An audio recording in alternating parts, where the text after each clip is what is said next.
What's up, people? I have a lot of catching up to do, and so I figured I will record a little video about my journey here recently, what the status is of my health, and how much you can plan to be engaged with me going forward. This will go out to like close friends and uh, clients and subscribers at the Gold Investment Letter, things of that nature, because usually I have to make call. I've been making some calls lately. Finally, catching back up with folks just as of really this last weekend. I mean, I have not been very engaged at all in terms of talking with folks since I was admitted into Mount Sinai Hospital in Miami Beach on March 27th. So that's a pretty big lull. We've got April, May, June, and now we're into July. So call it at least 3 months where I've been mostly indisposable, and I've been getting back on the phone and kind of giving summaries of just what's been going on. And a lot of you have asked how I'm doing, which I appreciate quite a bit. So just and this is like it's kind of an interesting story, I guess. And I'm finally back in a place where, I mean, even like if you look at my shoulders and my body, I'm only a little over 160, 160 pounds right now. But before going into the hospital, I usually walked around 180, maybe 178 to 185, somewhere in there. So call it 180. I left the hospital at 136 pounds. That was May 19th, I believe, May 20th, May 19th, May 18th, something like that. So I took off, a good 40, 45 pounds, just disintegrated off of my body. A lot of that being muscle mass as well, because I had laid in a bed for 57 days. In most of that, 51 days of which was in the ICU, intensive care unit at Mount Sinai. So what happened? So going back into March, I started to have a discomfort in my left side, like right around this area. And it was mostly something that I only felt when I would start to go on my left side for sleeping. I'm a side sleeper, so I will go on my right or left side quite often, or at least to start out the night or whatever. And I could never lay on my left side. I don't know. I don't have a lot of recollection, frankly. I don't even remember my first two and a half weeks, at least, in the hospital, maybe 3 weeks. I don't remember hardly squat. I would have like one flash of vivid, sort of like dreamy details from a memory when I was coming out of my medically induced coma, is what it was. So, but I had noticed this on my left side. I've never had any problems with my lungs or with cardiovascular health. A year prior, going back to like the last week in May, first week in June, so just over a year ago, in a week or so, I had a freak accident with my left shoulder that I smashed, tripping on a cord and a toy, and went right down into the floor of the condo that I was owning and staying at. And so because I'd been moving around a lot, and my rehab had been delayed for various reasons, I got back into rehab late last year, and then things were improving quite a bit. And then I had to move my dogs back to Miami for treatments, and I sold the condo, had to find a new place to live. A lot of shuffling around, a lot of busyness, and I just neglected that rehab. And I thought that maybe there was some overcompensation here on the left side happening, just like occurs on the left trap and neck, like trying to lift, this up. It's just not going all the way now. And then all of a sudden the neck sort of crinks. And I just thought, because I had been moving around a good amount, but I was not able to exercise much and play my usual 2-on-2 sand volleyball or tennis or anything. So I had about a year of almost dormancy, if you will, maybe 10 months when you look back at March. And I just figured it was something possibly connected. It was discomforting, but it wasn't painful if I was sitting static. And then if I tried to roll on it, I couldn't. And I'd have to get off of it because it would be a very sharp pain. I noticed as we kind of went through March, there were times when, like, for example, I had gone up the flight of stairs, one flight of stairs, a circular stairs at the villa that I was renting, and I was short of breath. And I'm like, this is really strange because that's just not, not normal. And then I would get short of breath by just walking around too fast. And so I didn't connect those two things with the pain and with possible lung issues. But I had, it had bothered me enough to where I had talked about it with some guests. I had also had a doctor of physical therapy come over, do some dry needling in the area, and give their assessment of what was going on. And they couldn't really quite figure it out. So anyway, I had gone back to Wisconsin. I believe it was March 24th to go pick up keys to a church that I had purchased here in Wisconsin. Flew back, and then I have no memory until I woke up in a hospital bed in Mount Sinai, which essentially what occurred is I had a very intense and nasty bacterial infection that they diagnosed when I was in there and came in the first part of that. They diagnosed with Lemierre's syndrome. It's a pretty rare thing that happens, like, to actually people in their 20s and 30s. It's most common, where you get a bacterial infection in your mouth that then moves down your throat and into your system and your organs and your lungs. And so at least I did have an actual diagnosis of that. But something was going on for probably weeks prior to me actually going to the hospital, which I don't even remember going. I mean, I think that my assistant and friend who was there, they saw I was out. I was totally out of it, and just had to get an ambulance over to the hospital. Luckily, I was home, and luckily I had the folks around. But essentially, they had put me on a breathing machine, an ECMO, which is a friendly term for life support, because I was not able to sustain my own breath at that time.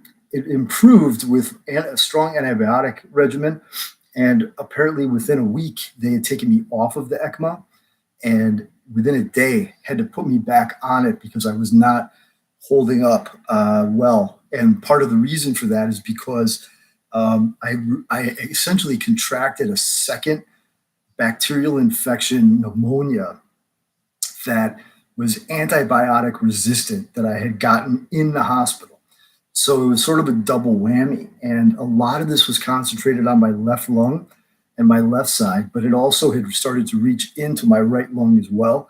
So they essentially decided that I had a really good rotation of physicians.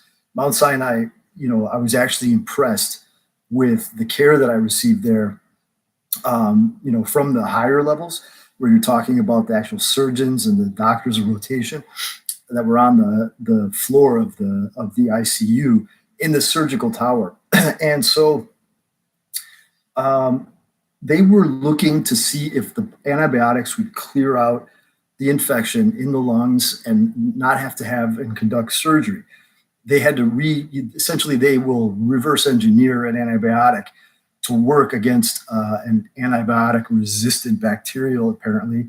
And they were able to do that and had me on like 3 different antibiotics, though, to just try to smash what was going on with this infection. And there was improvement. It looked like there was a steady climb there. And there was one physician who was the infectious disease doctor who warned me that you're going to need surgery before you go home. Because you have the type of material that is stuck in your lung is bad. It's some of the worst we've ever seen.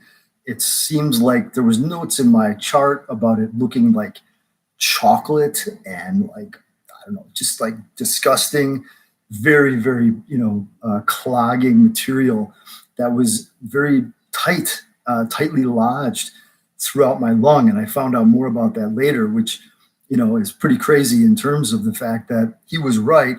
And I did, even though I was hoping to get out of there, each week, like thinking, okay, well, I'm getting better and maybe I could do some more physical therapy, because at this point, this was going into uh, like the late third week in March, when I was awake for the first time. And so, my attitude is always, okay, well, what do we do to get me out of here and go home? And we got into April, and I had to be out of this villa that I was renting to move back to Wisconsin by May 1st.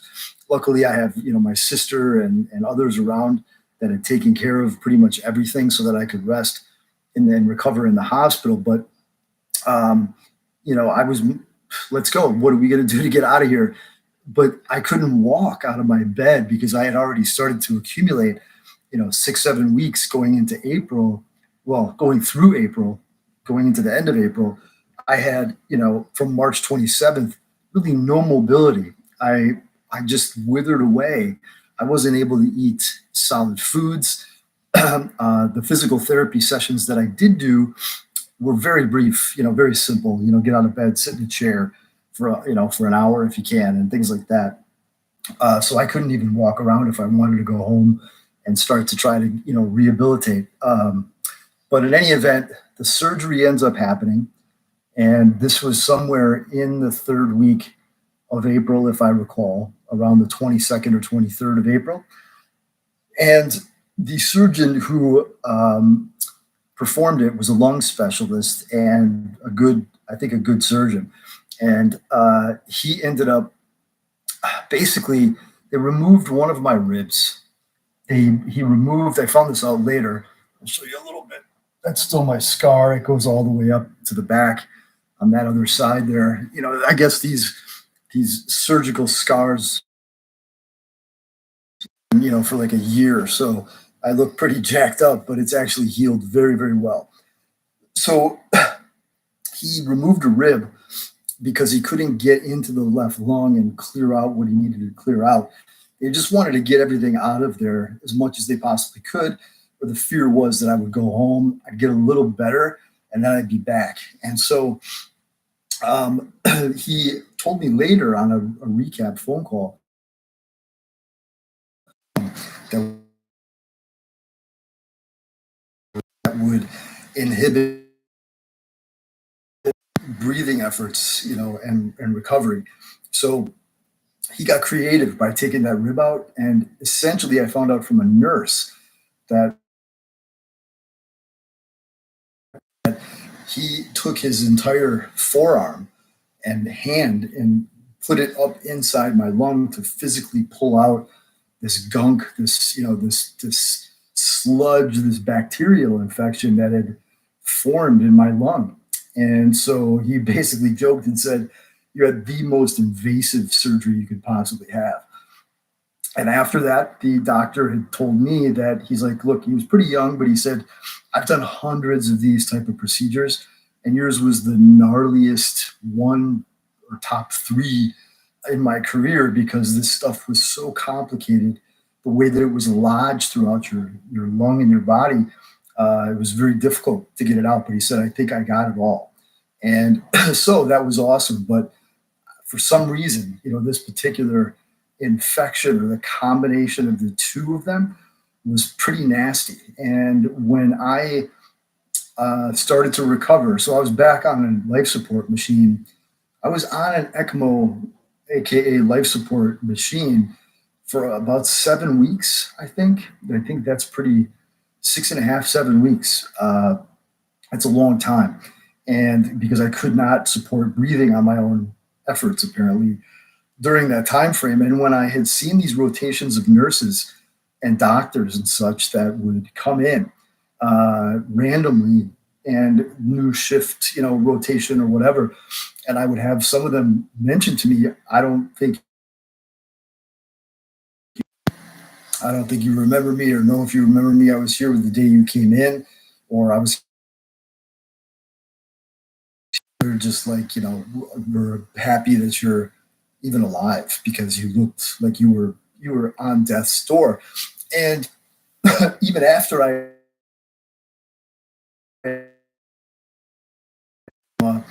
for that couple of weeks, in the first couple of weeks of March, when I had come out of that, and I was asking the main physician that really, he's a surgeon and a physician in the ICU who ran the floor and was my head doctor. I kind of was like, when can I go? I told him about the dilemma I had with just getting all of my stuff out of this villa, and needed to go to Wisconsin with my dogs and things. And he goes, look, man, you are as sick as you can be without being dead. You're not going anywhere like this week or next week. You have to let your antibiotic cycles go through. That's going to be another couple of weeks. I don't think you're going to get out of here for a month. And I was like, damn, essentially, I didn't think that was possible. I would be in there that long. Didn't, I'm always like, let's go. But it hit me, and it got to my my soul and mind, where I said, okay, I'm pretty bad. I better just chill and let this thing play out. And that's also partially the reason why most people, mostly anybody except for maybe my sister, did not hear anything from me for the month of April or May. I just decided I'm going to recover, and I barely, checked my phone. I used it as a detox time because of how often, it is that we're sucked into our electronics. I'd been concerned about that because of the year prior, with all this, time I'd spent researching crypto and up all night, and, like just getting engulfed in this stuff, and constantly, and doing transactions and all this stuff. I had felt like it was becoming a very unhealthy habit. And so I used it as a detox from my phone and from my computer. I barely checked my laptop for those 57 days in the hospital. I did check stocks every day, once or whatever. But sometimes, there was a few weeks that I wasn't even conscious, so the world kept turning. And, for those of you that I didn't get back to, I apologize. There was another instance I mentioned, just being close to checking out. I know that I was in very bad shape when I was there, and a lot of people that go onto an ECMO machine, they don't ever get off, because they die, or they need assisted breathing for the rest of their life. I'm relatively young at 47, and in pretty good shape, and I had been in decent shape, prior to going in. So I think that helped quite a bit with my recovery. But then I had this other thing happen too, like where it's, 10 days prior to me getting out of the hospital, where I first started my rehab and everything. And I was going to start my rehab just to be able to walk around my room.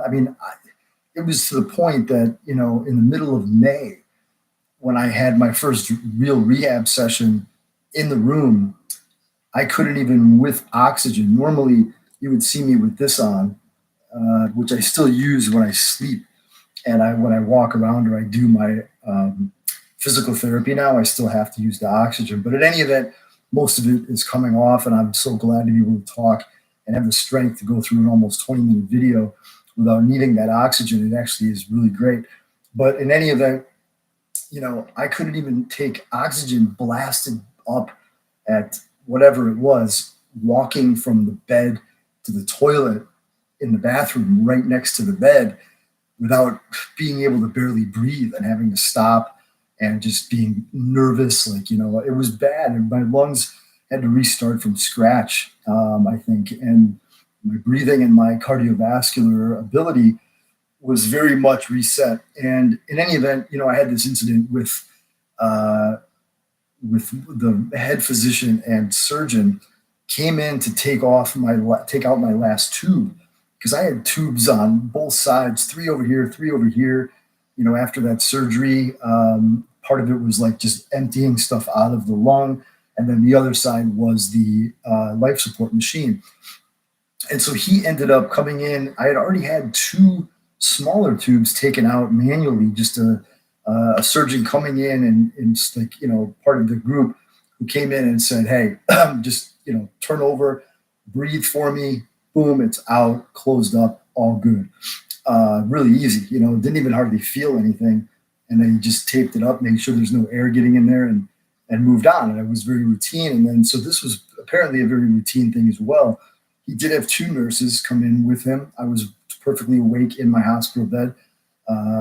Again, this is probably somewhere around like May 10th through 12th or something, about a week prior to me getting out of the hospital. And maybe a little longer than that. I'm not exactly sure. But he was just going to pull this out. And the moment I started to feel anything move, he says, fuck, the cannula broke. Fuck. It's not exactly what you want your surgeon talking about. He's inside of your body. Cannula. It's basically the tube holding the air that's going through the device. And I found out just after this incident, because right when he said that, blood started to fucking spray all over my bed, all over me. And because it's connected apparently to the artery. So when that opened up, air, and then the fact is that air can get into very quickly. Apparently, from what I've been told from a nurse practitioner and a doctor and another nurse, what I deduced out of it later, because they were telling the story out on the floor, because if the cannula breaks and air gets into the heart, it can happen within 60 to 90 seconds and you're dead. You're gone. Like, that's it. There's really it's an emergency of the highest degree. And luckily, Dr. DeBeer at Mount Sinai, he jumped on it right away. The thing that I do know is that, because you have no control over anything. There's nothing you can do. All I did was turn as they asked me to turn on the side.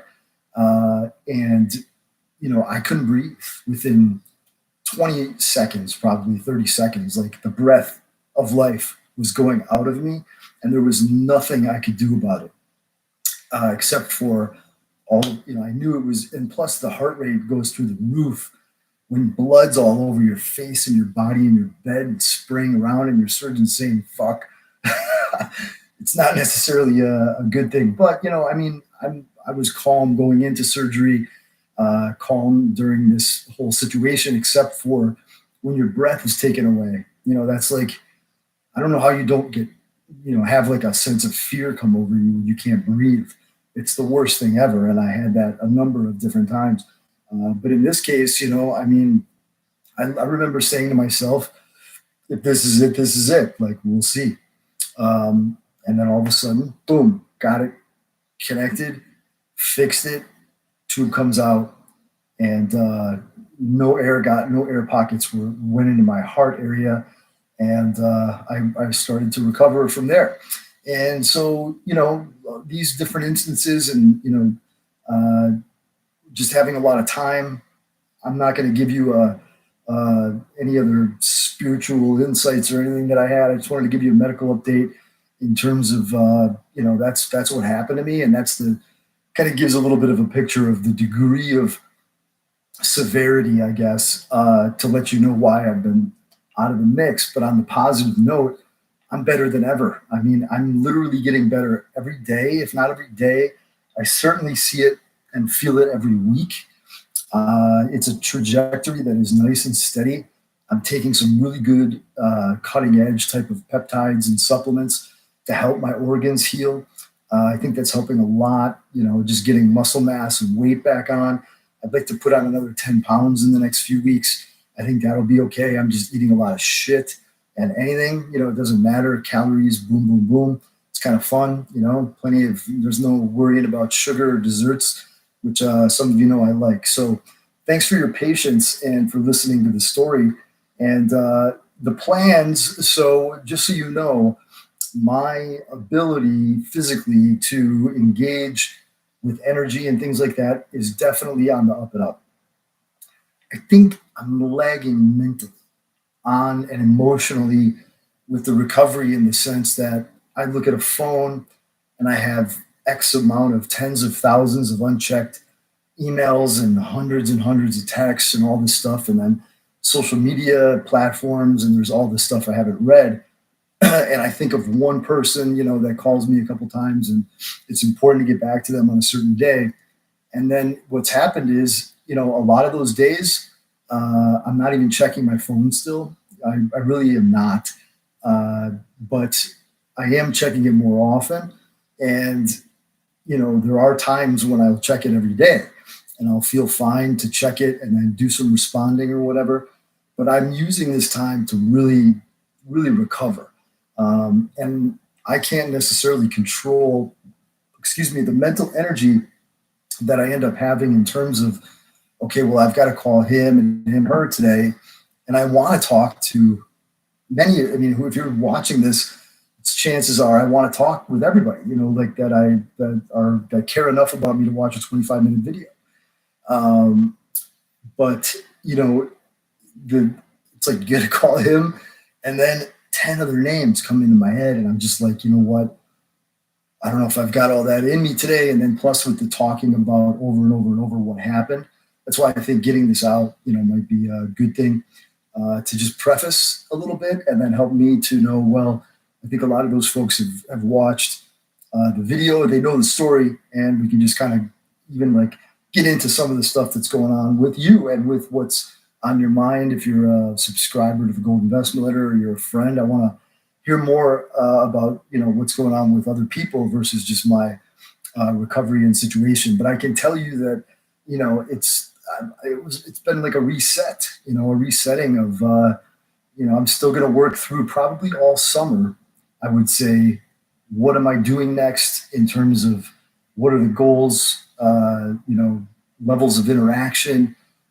There's a lot of different things to look at and discuss. I will tell you that from a standpoint of any of you that are Gold Investment Letter people, there's so many opportunities out there. I'm not going to be able to resist being active to a good degree, I think, in the fairly near term to intermediate term. The valuations on a lot of this stuff, and then now with crypto crashing, there's just too many opportunities out there for me to sit dormant. I mean, I'm chomping at the bit in a lot of ways. So bear with me as I kind of deal with that, the physical and the mental, just kind of, I don't know, part of it, even laziness, just from just laying around for so long. I'm not my hustled self, and I still need extra rest. I'm doing physical therapy 6 days a week, which is helping quite a bit, but that's a little bit strenuous, still for me because I'm pushing the bounds to be able to get off of this oxygen fully. So that's it, guys. Thanks for your concerns. Any of you that have asked about how I've been doing, and I hope this sheds a little light on. Went a little longer than I wanted, obviously, but sheds a little light on kind of the ordeal I've gone through and where I stand today. And but it's all good. I mean, look, I've gotten so close to being wiped out in this life. I just, if anything else, it also confirms there are purposes for which reasons why I'm still breathing. And I know that it's not my breath. I'm just borrowing it. And it can go at any given time. And, I'm just grateful to be around and see what the next chapters bring. I can tell you this, my thoughts are not that I've been saved through these different challenges that could have clearly caused me to just be dead. What I'm expecting or sensing is that the next chapter and chapters are going to be ridiculously amazing. And there's going to be some cool shit that happens that, I can't even fathom. I'm not going to be going backwards. So if you're with me and, hopefully that gets reflected in what we see happen, and so thanks so much.